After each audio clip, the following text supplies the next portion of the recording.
Hey folks, welcome back to another Opponent Master video.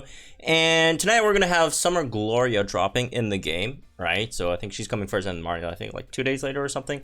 But yeah, they're dropping very close to each other. So as usual, I will be summoning on the banner when it drops. So make sure y'all subscribe and hit that notification bell so you guys get notified as soon as we go live. So you can watch me spend my gems on the banner. Is basically how it works. So yeah. Anyways, let's talk about Inteleon and Gloria over here, right? Or Summer Gloria. So this unit, it's a water type striker, right? It's a water type striker. It's it hits pretty hard, actually, right?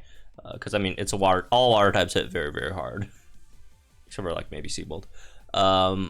But yeah, it's pretty hard. You get to benefit from rain, obviously. You're very fast, right? You're good on gauges, even though you have 4 gauge move. You are good on gauges, however, right? So that's nice. In terms of your kit, as you can see, that's a lot of speed. Although your special attack's very low. But overall, the multipliers, all that stuff do make up for it, right? Plus, again, you do have a 4 gauge move, even though it's a low base power 4 gauge move because it has +1 crit, unfortunately.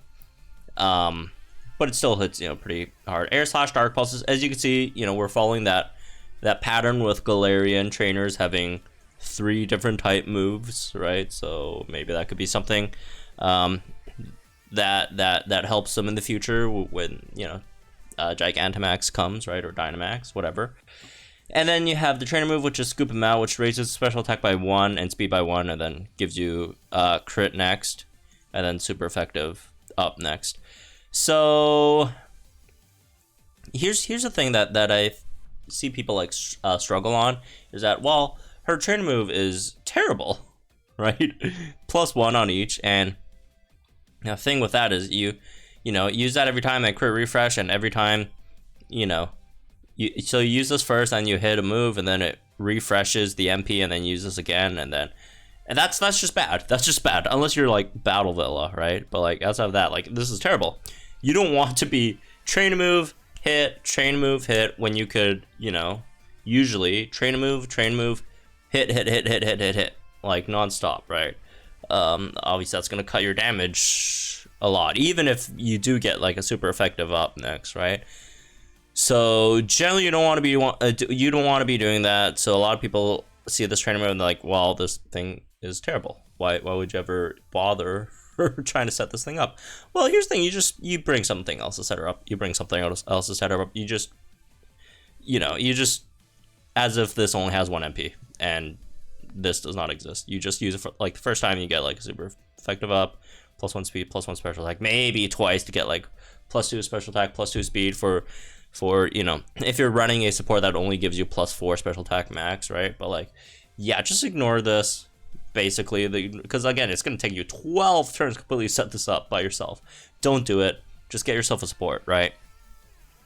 And yeah, as for some other stuff, you got Crit Strike 3, and then you have Crit Freebie, right? 50% chance of getting a free move next when you land a crit, which is fantastic. This is just fantastic, right? Again, gauge-wise, really good. Can't say anything bad about it. So in terms of the grid, right, you got some good stuff in the grid. So you have some air slash stuff, which no one cares. Catastrophe 2, extra 20% on your sync move when you crit, which is okay, I guess. You got 2 snipe shot move gauge refresh 3s, which again, goes into again the great move gauge management, right? Got critical speed, 50% chance of buffing your speed by 1 stat rank when you land a crit, which is nice. Rammy speed, which is obviously a great multiplier. All right, super duper effective 2. So, and fast fighting 2 as well. So you got a few multipliers here, right? So if you are fighting something that you're super effective against or weak to water, like overall you will be doing a solid amount of damage, right? So in terms of should you spend gems on it, right? Here's the thing. If you're afraid to play, right? Is this objectively a good unit? The answer is yes. It's a very good unit. However, is it something that is worth spending gems on? Again, especially if you're a free-to-play player. The answer is probably no, right? She's great. She's fantastic, right? Good damage, good speed, all that stuff. However,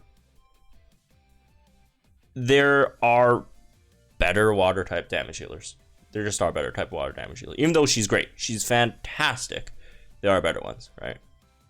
Right. Kyogre's better. Swampert's better. Palkia, right? Which is free, by the way. Palkia's free. So even if granted she was better than all three, like just slightly better, like or even, you know, granted you think she's better than Palkia, it still doesn't warrant spending a lot of gems on this banner to get an Inteleon, which when instead you can still use Palkia, which absolutely obliterates every Water Week stage or just any stage in general, right?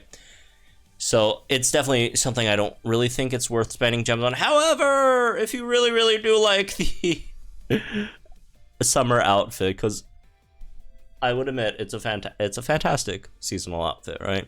If you love Gloria, whatever, then sure, go for it, right? Go for it, because, you know, this thing's not coming back for a year, right? Because that's how seasonals work. But if you don't care about the outfit, don't care about the character, don't care about Inteleon that much, right? Then no. Come on, what are we doing? Anniversary's coming up soon, right? You can summon a Marnie, which is probably overall value-wise probably better, right? Yeah, anniversaries right around the corner. No. This is definitely not something, you know, you want to go for. But if you are like a whale or whatever, you want to spend a few gems on here, right? In terms of like how many copies you want, if we're looking at that, at 1 out of 5, you really don't get any multipliers. At 2 out of 5, you have Catastrophe, but then again, like her thing's fine, but it's also not anything crazy. So I'd say like either 1 out of 5 or 3 out of 5 if you really just want to go all in for her, right? My suggestion: either you keep her at 1 out of 5 and not spend any more gems on it, or just go to 3 out of 5, because again, all your multipliers are at like your non-sync move multipliers are all at 3 out of 5, right? Ramming speed, super effective, super duper effective too. Foul fighting, even though maybe that's not the best multiplier to pick up, but yeah, overall fantastic unit. But also extremely replaceable, right? There's so many water type damage dealers gunning, you know, for that spot, right? Like, I mean, she's straight up not on the optimal water or rain team. She's not on the optimal water rain team, right? And again, you have like such a powerful water type damage deal that's free. So even though she is very good, it's sadly nothing, you know, that you should really go ahead and spend your gems on. So anyways, that's one, I guess. Hope you guys enjoy. Let me guys in the comments down below. Let me know if you guys are summoning on Gloria, right?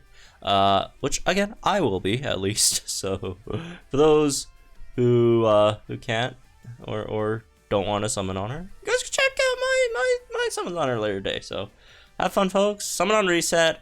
Good luck to anyone trying, you know, and I'll see you guys in the next one.